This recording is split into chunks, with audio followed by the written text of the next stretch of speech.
रविंद्रनाथ टैगोर भारत के महानतम कवियों, लेखकों, दार्शनिकों और संगीतकारों में से एक हैं। उनका जन्म 7 मई 1861 को पश्चिम बंगाल के कोलकाता शहर में एक समृद्ध और सांस्कृतिक रूप से समर्पित ब्राह्मण परिवार में हुआ था। उनके पिता का नाम देवेंद्रनाथ टैगोर और माताजी का नाम शारदा देवी था। टैगोर बचपन से ही बहुत संवेदनशील और रचनात्मक प्रवृत्ति के थे। उन्होंने पारंपरिक शिक्षा के बजाय स्वतंत्र रूप से पढ़ाई करना पसंद किया और विभिन्न विषयों में गहरी रुचि ली। रविंद्रनाथ टैगोर का साहित्यिक योगदान अत्यंत विशाल और प्रभावशाली है।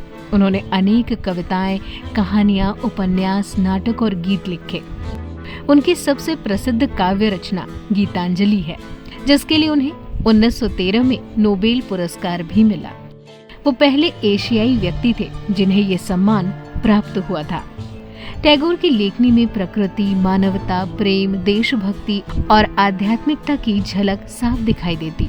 उन्होंने 2 देशों, भारत और बांग्लादेश के राष्ट्रीय गानों की रचना की।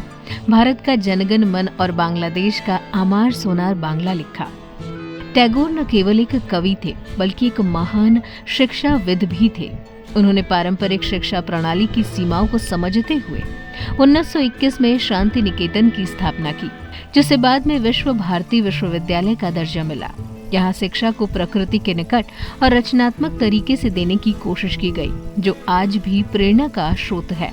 रविंद्रनाथ टैगोर ने भारत के स्वतंत्रता संग्राम में भी अपनी भूमिका निभाई।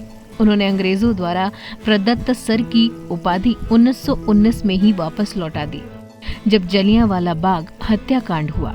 इससे उनकी देशभक्ति और सिद्धांतों के प्रति उनकी प्रतिबद्धता स्पष्ट हुई है।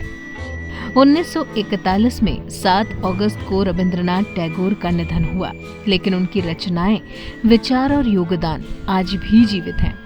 वो एक ऐसे व्यक्तित्व थे जिन्होंने कला, साहित्य और शिक्षा के क्षेत्र में भारत को एक नई दिशा दी। उनका जीवन और कार्य हर पीढ़ी के लिए प्रेरणा का स्रोत है।